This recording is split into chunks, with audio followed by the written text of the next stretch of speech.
Hello everyone, स्वागत है आपका सोनिया टीचिंग क्लासेस में। कैसे हैं आप सब? आई होप अच्छे होंगे। चलिए स्टार्ट करते हैं आज के वीडियो को। आज के इस वीडियो में मैं डिस्कस करने वाली हूँ रीड 2025 के लिए संस्कृत के 30 क्वेश्चन। यह क्वेश्चन जो है मोस्ट इम्पॉर्टेंट है, तो वीडियो बहुत ज़्यादा इम्पॉर्टेंट होने वाली है। वीडियो को अंत तक ज़रूर देखिएगा। फ्रेंड्स, इसके पहले मैंने रीड के लिए संस्कृत का प्रैक्टिस सेट 1 वाला वीडियो अपलोड कर दिया है। अगर आप लोगों ने अभी तक उसे नहीं देखा है तो चैनल के प्लेलिस्ट में जाकर देख लीजिए। उसमें भी मैंने 30 क्वेश्चन इंक्लूड किए थे।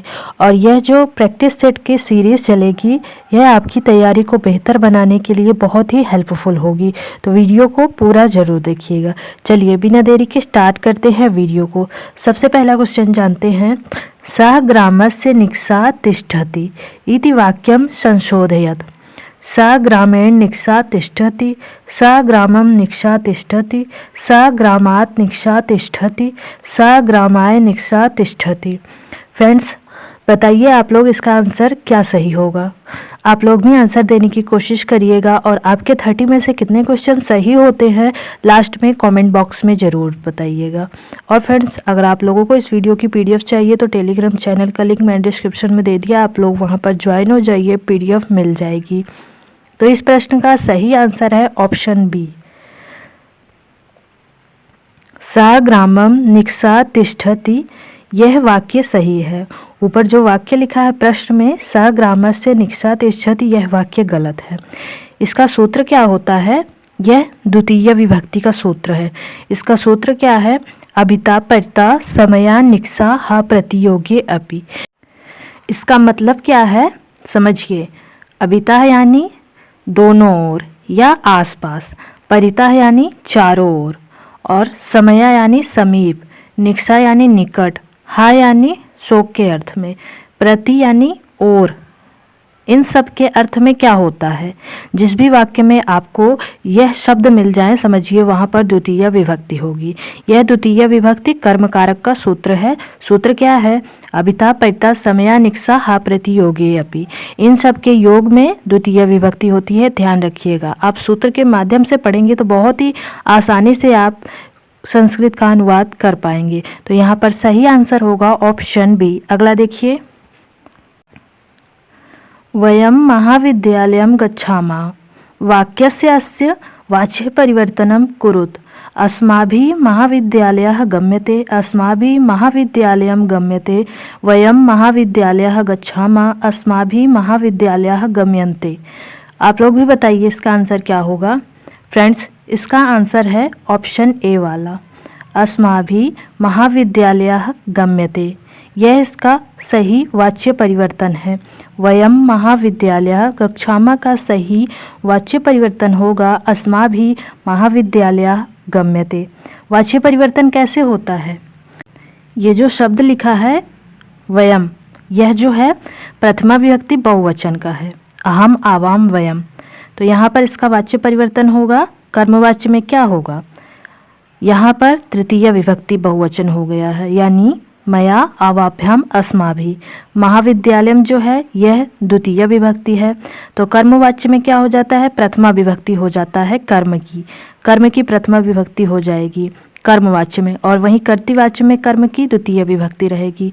और यहाँ पर जो धातु होगी वह होगी कर्मवाच्य में आत्मनेपदी होगी और कर्तृवाच्य में परस्मैपदी रहेगी। ध्यान रखिएगा, कर्तृवाच्य में परस्मैपदी रहेगी और वहीं और कर्मवाच्य में आत्मनेपदी धातु हो जाएगी। किसके अकॉर्डिंग होगी? कर्ता के अकॉर्डिंग होगी।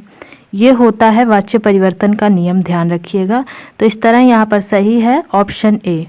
मुझे पता है आप लोगों को एक बार में नहीं समझ में आया होगा, लेकिन वीडियो को रिवाइज करके देखिएगा, 2-3 बार में समझ में ज़रूर आ जाएगा।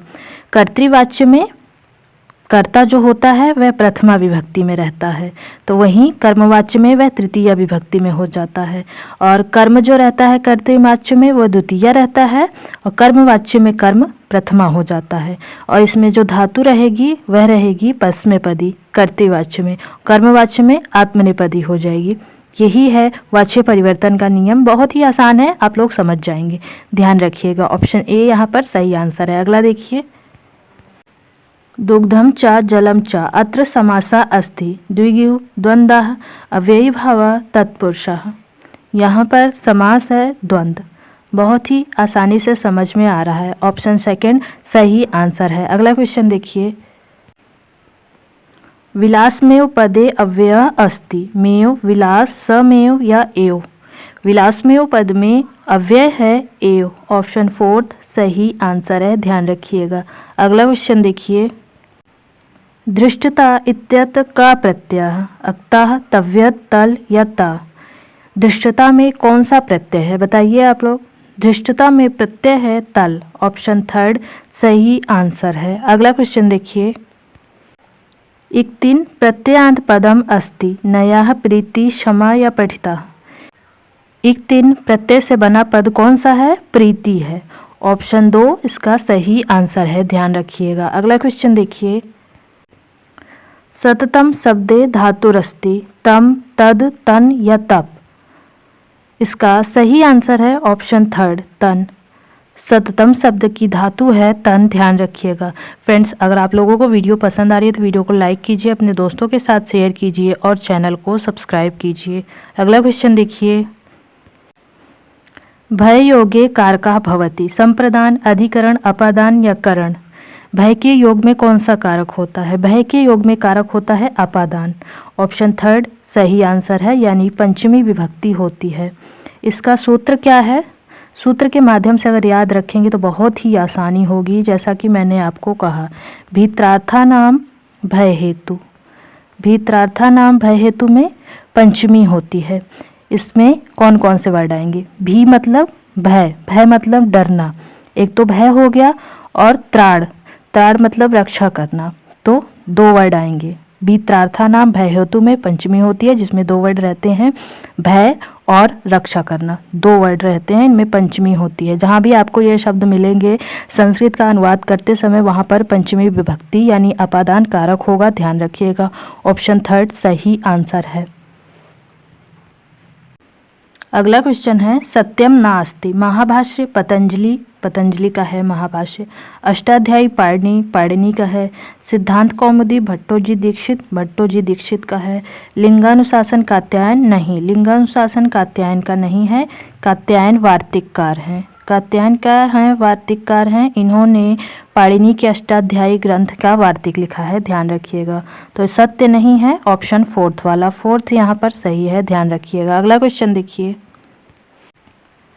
सूक्ति पूरितः डैश च परम बलम क्षमा तपो विद्या धनम। यहाँ पर सही आंसर होगा ऑप्शन फर्स्ट, क्षमा च परम बलम। यह इस सूक्ति को पूरा करेगा, तो कौन सा पूरा करेगा? ऑप्शन फर्स्ट, ध्यान रखिएगा। अगला क्वेश्चन देखिए, ग्रहिष्यति रूपम अस्ति लिट लकारस्य, लट लकारस्य, लोट लकारस्य या विधिलिंग लकारस्य। ग्रहिष्यति रूप है लिट लकार का, ऑप्शन फर्स्ट यहाँ पर सही आंसर है, ध्यान रखिएगा। अगला क्वेश्चन देखिए, बाणेन पदे कारका अस्ति संप्रदान कर्म करण या अपादान।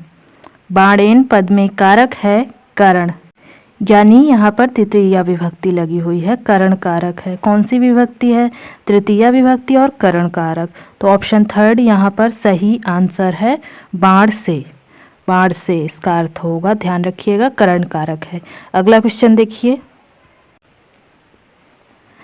ते सरोवरम पश्यन्ति कर्मवाच्य भविष्यति। देखिए यहाँ पर फिर से समझिए वाच्य परिवर्तन। देखिए, ते जो है प्रथमा विभक्ति का बहुवचन है, तो क्या होगा? तृतीय विभक्ति का बहुवचन क्या होगा? तई होगा, तई होगा। सा तौ ते, तम तौ तान, तेन ताभ्याम तई, ऐसे रूप चलता है ना वह का, वह का। सा तौ ते, तम तौ तान, तेन ताभ्याम तई, तो तई हो गया तृतीय विभक्ति बहुवचन। फिर यहाँ पर सरोवर जो है कर्तृवाच्य में, कर्म द्वितीय विभक्ति में है, तो कर्मवाच्य में कर्म जो होगा प्रथमा विभक्ति में होगा। सरोवरम सरोवरः बन जाएगा। यहाँ पर धातु जो है वह बहुवचन की है, तो यहाँ पर भी बहुवचन की रहेगी। बस इसमें अंतर क्या होगा? अंतर होगा जो कर्तृवाच्य रहेगा उसमें धातु रहेगी परस्मैपदी, और कर्मवाच्य में धातु हो जाएगी आत्मनेपदी की। पश्यन्ति तो यहाँ हो गया दृश्यन्ति। तो ऑप्शन थर्ड इसका सही आंसर है। उम्मीद करती हूँ आपको अब समझ में आ गया होगा। ऑप्शन थर्ड इसका सही आंसर होगा। अगला क्वेश्चन देखिए। वर्षा ऋतु मेघा गर्जति शुद्धमस्ति। वर्षा ऋतु मेघा गर्जन्ति, वर्षा ऋतु मेघा गर्जन्ति, वर्षा ऋतु मेघा गर्जति, वर्षा ऋतु मेघा गर्जति। बताइए इसका सही आंसर है ऑप्शन सेकंड, वर्षा ऋतु मेघा गर्जन्ति। यहाँ पर यह वाक्य शुद्ध होगा। अगला क्वेश्चन देखिए। मंदाक्रांता छंदसि प्रत्येकेनस्मिन् चरणे कति वर्णा निर्दिष्टा? पंचदशा, त्रयोदशा, सप्तदशा या अष्टदशा? मंदाक्रांता छंद में प्रत्येक चरण में कितने वर्ण होते हैं? बताइए कितने वर्ण होते हैं मंदाक्रांता छंद में? तो होते हैं सप्तदश यानी 17 वर्ण। ऑप्शन थर्ड यहाँ पर सही आंसर है। कितने वर्ण होंगे? 17 वर्ण प्रत्येक चरण में मंदाक्रांता छंद में। ऑप्शन थर्ड सही आंसर होगा। अगला क्वेश्चन देखिए। शिक्षकः डैश क्रुध्यति छात्रे छात्रम छात्रा या छात्रान। अब आप लोग यहाँ पर एक पॉइंट ध्यान दीजिए। क्रोध के अर्थ में चतुर्थी विभक्ति होती है यानी संप्रदान कारक होता है। संप्रदान कारक और चतुर्थी विभक्ति क्रोध के अर्थ में होता है, तो यहाँ पर क्या होगा? छात्राएं होगा। ध्यान रखिएगा, ये बहुत ही इंपॉर्टेंट पॉइंट है। शिक्षकः छात्राएं क्रुध्यति, क्रोध के अर्थ में चतुर्थी विभक्ति होती है। ऑप्शन थर्ड सही आंसर है। अगला क्वेश्चन देखिए। रामेण सह सीता आगच्छत अत्र किम सूत्रम प्रवर्ततम? अकथितम च येनांग विकारा सयुक्ते प्रधाने या हेतौ। यहाँ पर जो सूत्र होगा वह है सयुक्ते प्रधाने। ऑप्शन थर्ड सही आंसर है। विभक्ति कौन सी है? तृतीया विभक्ति है। तृतीया विभक्ति का सयुक्ते प्रधाने सूत्र यहाँ पर प्रयुक्त हुआ है। साथ के अर्थ में तृतीया विभक्ति होती है, ध्यान रखिएगा। ऑप्शन थर्ड सही आंसर है। सूत्र कौन सा है? सयुक्ते प्रधाने। अगला क्वेश्चन देखिए। स्वाध्याय प्रणाली सोपानानि सन्ति नियोजनम क्रियान्वयन मूल्यांकन या सर्वाणि। स्वाध्याय प्रणाली के सोपान कौन कौन से हैं? तो ये सभी स्वाध्याय प्रणाली के सोपान हैं। ऑप्शन फोर्थ यहाँ पर सही आंसर है। अगला क्वेश्चन देखिए। अभिज्ञान शाकुंतलम किम नाटकम महाकाव्यम खंडकाव्यम या कथा। अभिज्ञान शाकुंतल क्या है? अभिज्ञान शाकुंतल है नाटक। ऑप्शन फर्स्ट सही आंसर है। महाकवि कालिदास का यह नाटक है। महाकवि कालिदास का नाटक है अभिज्ञान शाकुंतलम। इन्होंने 3 नाटक बताए हैं, सिर्फ 3 नाटक हैं इनके। वैसे तो इनकी पूरी रचनाएं 7 हैं, लेकिन नाटक 3 हैं। कौन कौन से? अभिज्ञान शाकुंतलम, मालविकाग्निमित्रम और विक्रमोर्वशीयम। ये 3 महाकवि कालिदास के नाटक हैं, ध्यान रखिएगा। ऑप्शन फर्स्ट सही आंसर है। अगला क्वेश्चन देखिए। निबंधात्मक परीक्षा अपेक्षा का परीक्षा विश्वसनीय। साक्षात्कार परीक्षा, लघुत्तरात्मक परीक्षा, मौखिक परीक्षा या वस्तुनिष्ठ परीक्षा। निबंधात्मक परीक्षा की अपेक्षा कौन सी परीक्षा ज़्यादा विश्वसनीय है? तो कौन सी है? वस्तुनिष्ठ। ऑप्शन फोर्थ सही आंसर है, ध्यान रखिएगा। अगला क्वेश्चन देखिए। ज्ञानेन इत्यस्मिन् पदे का विभक्ति? चतुर्थी, तृतीया, द्वितीया या पंचमी। ज्ञानेन पद में कौन सी विभक्ति है? तृतीया विभक्ति है। ऑप्शन बी सही आंसर है। अगला क्वेश्चन देखिए। पाठ्यपुस्तकानि उद्देश्यानि सन्ति बालकस्य सीमायाः विस्तारा। बिल्कुल सही। व्यवहारिक ज्ञानस्य संपादनाय प्रेरणा। बिल्कुल सही। छात्राणां कल्पनाशक्ति विकासा। बिल्कुल सही। यानी पाठ्यपुस्तक के ये तीनों उद्देश्य हैं। तो यहाँ पर सही आंसर होगा उपर्युक्त त्रीणि अपि। चौथा सही आंसर होगा, ध्यान रखिएगा। अगला क्वेश्चन देखिए। दृश्य साधनम नास्ति श्यामफलकम पुस्तकम नाटकम या फिल्म पट्टिका। बताइए आप लोग, दृश्य साधन कौन सा नहीं है? श्यामफलक यानी श्यामपट तो है दृश्य साधन, पुस्तक भी है दृश्य साधन, फिल्म पट्टिका भी है दृश्य साधन, नाटक दृश्य साधन नहीं है। तो यहाँ पर सही आंसर होगा ऑप्शन थर्ड। नाटक जो है यह दृश्य श्रव्य के अंतर्गत आएगा। दृश्य श्रव्य के अंतर्गत आएगा, ध्यान रखिएगा। नाटक दृश्य श्रव्य के अंतर्गत आएगा, यानी यह देखा और सुना दोनों जाता है। ऑप्शन थर्ड सही आंसर है। अगला क्वेश्चन देखिए। भाषाभिव्यक्ते सर्वोत्तम साधनम विद्यते व्याकरणम सूत्रम भाषा या श्लोकम। भाषा अभिव्यक्ति का सर्वोत्तम साधन क्या है? भाषा ही है। बोल के ही तो आप अपनी भाषा व्यक्त कर पाएंगे ना, तो भाषा ही है। ऑप्शन थर्ड सही आंसर है। अगला देखिए, ना मूर्ख जना संपर्कः अत्र विशेषणम पदम अस्ति। मूर्ख जन संपर्क ना, बताइए आप लोग, इसका सही आंसर है ऑप्शन फर्स्ट। यहाँ पर विशेषण है मूर्ख, ऑप्शन फर्स्ट सही आंसर है। अगला क्वेश्चन देखिए, भवनेष्वपि अत्र संधि अस्ति गुण प्ररूप यण अयादि। भवनेष्वपि में संधि है कौन सी, बताइए। यहाँ पर संधि है यण, ऑप्शन थर्ड सही आंसर है। अगला क्वेश्चन देखिए, गंभीरम श्रवणम नाम श्रवणम असहिष्णुतया सह, ध्यानेन सह, धैर्येन सह या अनुशासनम सह। गंभीर श्रवणम नाम श्रवणम, यहाँ पर सही आंसर होगा ध्यानेन सह, ऑप्शन सेकंड सही आंसर है।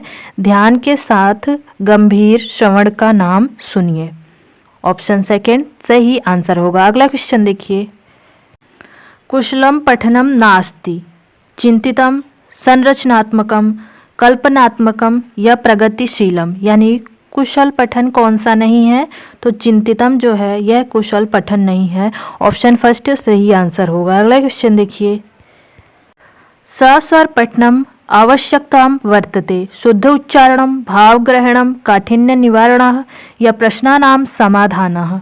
सस्वर पठनम आवश्यकताम वर्तते शुद्ध उच्चारण, सस्वर पठन में आवश्यकता है शुद्ध उच्चारण की, ध्यान रखिएगा, ऑप्शन फर्स्ट सही आंसर है। अगला क्वेश्चन देखिए,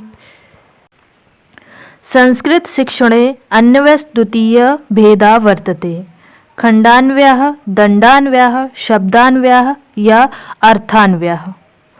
संस्कृत शिक्षण में अन्वय का द्वितीय भेद है खंडान्वय, ऑप्शन फर्स्ट सही आंसर है, ध्यान रखिएगा। अगला क्वेश्चन देखिए, कर्तुम इत्यत्र का प्रत्ययः वर्तते अक्त्वा क्षत्रि तुमुन या ल्यप। कर्तुम पद में कौन सा प्रत्यय है, बताइएगा आप लोग कमेंट बॉक्स में। यह आप लोगों के लिए अभ्यास प्रश्न है, जिसका भी आंसर सही होगा उसे मैं कमेंट बॉक्स में पिन कर दूंगी। फ्रेंड्स, आप लोग जो आंसर देते हैं उसके क्वेश्चन नंबर भी डाल दीजिएगा, जिससे मुझे पता चले कि आप लोगों ने किसका आंसर दिया है, यानी किस प्रश्न का आंसर दिया है। ऐसे में पता नहीं चलता, आप लोग सिर्फ ऑप्शन नंबर डाल देते हैं तो पता नहीं चलता आप लोगों ने किसका आंसर दिया है किसका नहीं। तो प्लीज़ आप लोग क्वेश्चन नंबर भी डाल दीजिएगा, जिससे मुझे समझ में आए। तो फ्रेंड्स, आप लोगों को यह वीडियो कैसे लगी कमेंट सेक्शन में ज़रूर बताइएगा। वीडियो पसंद आए तो वीडियो को लाइक कीजिए, अपने दोस्तों के साथ शेयर कीजिए और ऐसे ही इंटरेस्टिंग वीडियोस देखने के लिए चैनल को ज़रूर सब्सक्राइब कीजिए। फ्रेंड्स, मैं निःशुल्क जो है रीट की तैयारी करा रही हूँ, जिसमें मैं प्रैक्टिस सेट रोज़ अपलोड करती हूँ। संस्कृत के हो गए, हिंदी के हो गए और बाल विकास के हो गए, पर्यावरण के हो गए। अभी तक मैंने सभी के दो दो अपलोड कर दिए हैं। अगर आप लोगों ने नहीं देखा है तो चैनल के प्लेलिस्ट में जाकर देख लीजिए। मैंने सभी की प्लेलिस्ट भी बना दी है, जिससे आपको देखने में आसानी रहे। तो ये निःशुल्क ही रहेगी। आप लोग बस अपनी तैयारी को बेहतर बनाइए और रीट अच्छे नंबरों से क्वालिफाई करिए, यही मेरी शुभकामनाएं हैं। तो मिलते हैं फ्रेंड्स नेक्स्ट वीडियो में। Thank you.